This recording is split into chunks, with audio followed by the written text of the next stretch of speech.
Alright guys, the new Nobara Kugisaki is in Jujutsu Kaisen Phantom Parade, and I know I'm a little bit late on doing this video. I was trying to get enough cursed crystals to do 2 summons. I am still a little bit short, so I'll only be able to do 1 summon in this video, but I wanted to go over what she could do with you guys as well, because she's actually a really good unit towards the top of the tier list according to JP players, and so I wanted to go over her kit with you guys and why you should potentially pull on this banner. Now, I will say, while she is good, she is much better. So if you can, pull on this banner, but I want to try to get Kugisaki because she is the newest character. I'm free to play. I'm just going to take my chances and hope I get lucky on this banner, because I definitely did not get lucky on her banner here. So we'll see how it goes. Let's go ahead and take a look at the tier list, and then we'll take a look at her kit. Alright, so this is the current tier list according to JP players for where characters rank, and you'll notice that this character is up here in double S tier, while Kugisaki, the new one, is still in S plus tier. S plus tier is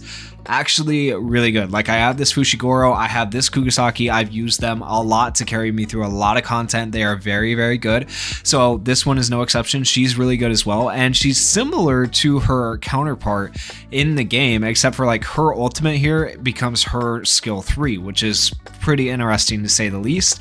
So let's go ahead and talk about what she can do. So keep in mind, this is a Japanese run site. Originally, all of this is in Japanese. I have it translated to English here, so the translations are not always the best. I will do my best for you guys to explain what is happening with these skills. But in terms of upgrade priority, you want to upgrade skill or your special skill first, and then your skill 2, and then your skill 3. The reason you want to upgrade your special skill first is because it will do the most damage. It scales off of Jutsu and Taijutsu, so that's going to allow you to do extra damage on the deadly. It does quite a bit of damage.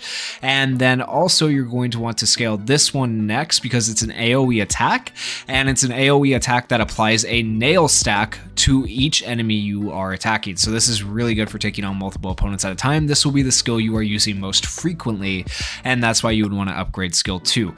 There is an argument to upgrade skill 3 before skill 2, since this is like your main source of damage outside of your deadly, because basically you build nail stacks with skill 2, and then on skill 3, when you do eventually use it, it's going to do an AoE nuke that does a lot of damage with skill 3. So there's an argument to upgrade this to level 10 before you do a skill 2, but you know, it just kind of depends on what you're looking for. And so skill 1 is going to be the one you upgrade the least, and the only reason you're ever really going to use skill 1 is if you're only taking on one enemy at a time. And so what skill 1 is going to do is it does 90% of ranged attack technique damage, and it adds a nail count to the enemy of +3, granted for 3 turns. Okay, so that's decent, but this is a lot better, okay, because this second skill right here does 60% of damage to all enemies and a nail count +1 for 7 turns, okay? And so that allows you to stack nail counts on multiple opponents at a time, which makes this Kugisaki, I would argue, like slightly better than the other one, because you can stack nails on multiple opponents, which is really solid and really good, and that's going to allow you to nuke multiple opponents as opposed to just one. And then the skill 3 right here, this is going to do 225% damage of ranged attack technique on enemies with nail counts. So as long as they have a nail count, she will attack them. It doesn't matter how many there are, right? So the more nail counts on the enemy, the higher the effect size, and then nail count release. The nail count goes away. So keep that in mind when you use skill 3, but the more nail stacks you have, the more damage this is going to do essentially for skill 3. And then for the special skill, a combined damage of melee attack. So there's your melee attack and 512% of melee attack on the selected enemy and nail count +1 granted. That's worded a little bit weird. I'm pretty sure it's like melee attack and jutsu attack is what it's supposed to say. I don't know if that came out right, but it should be like a combined overall percentage from those 2 different types of damage in the game. And then also you are adding to the nail count with the special, so it adds a nail count +1 to whichever enemy you have attacked. And then when Black Flash is confirmed, 22.3% of physical damage for each level increase, just increasing your damage overall. And then, okay, here's where it actually says, I think the at level 10, this makes more sense. Combined damage of 600% melee attack, body technique, and 770% of technique of melee attack. Okay, so there you go. Activated when Black Flash is confirmed. this Black Flash Kugisaki is actually pretty dang good. So that's her kit. It's really not too complicated. I think it's a very nice kit. I think it works out really well. I really like the fact that you can AoE stack nails now with this character and then do an AoE nuke. I feel like it works really, really well with other characters who can just like buff attack, right? So if you buff Kugisaki's attack, then essentially you have an AoE nuker, which is really good. So the suggested team to run her with would be something like this right here, right? Of course, you can switch this up. You can run like the principal with Nanami, have both SR Nanami, to be more specific, have them both buffing the team, and then maybe like Yuta right here would be pretty good for healing, and then you run her for like your nuke damage, and that would work pretty well as a potential team. But this is the recommended team right here.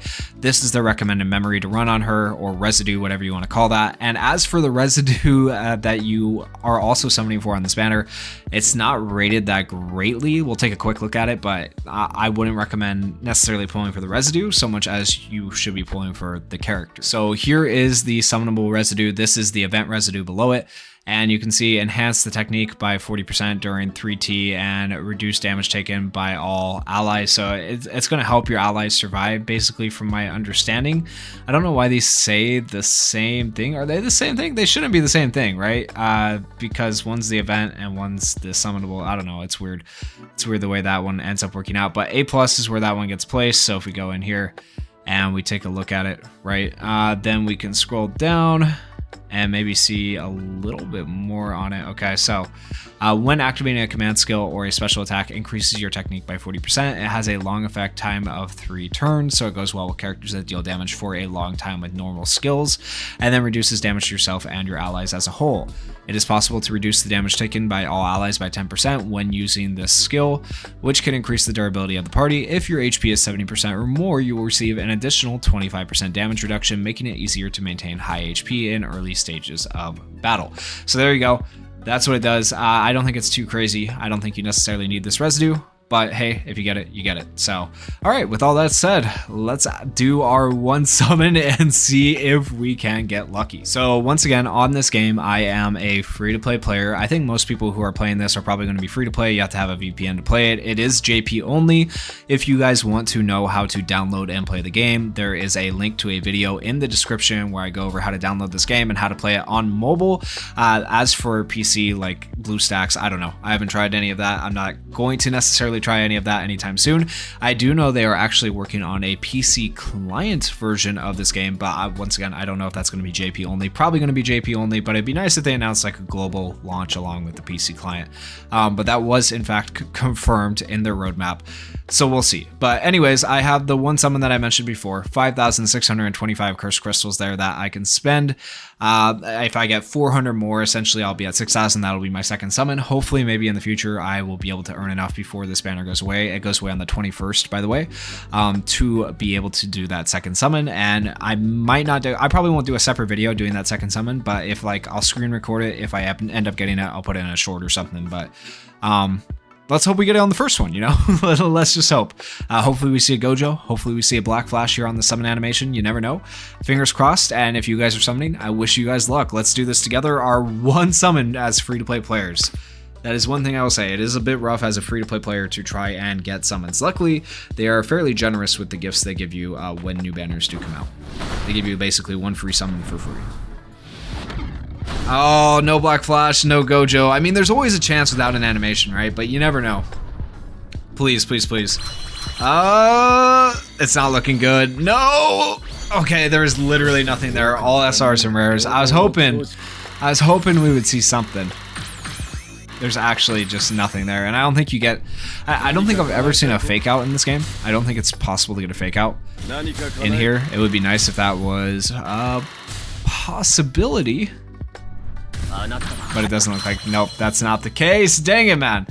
All right, so there's our one summon. A little bit disappointing to say the least, but hopefully that information helps you guys out a little bit. Hopefully if you did get her, now you understand what she does. And once again, banner goes away on the 21st.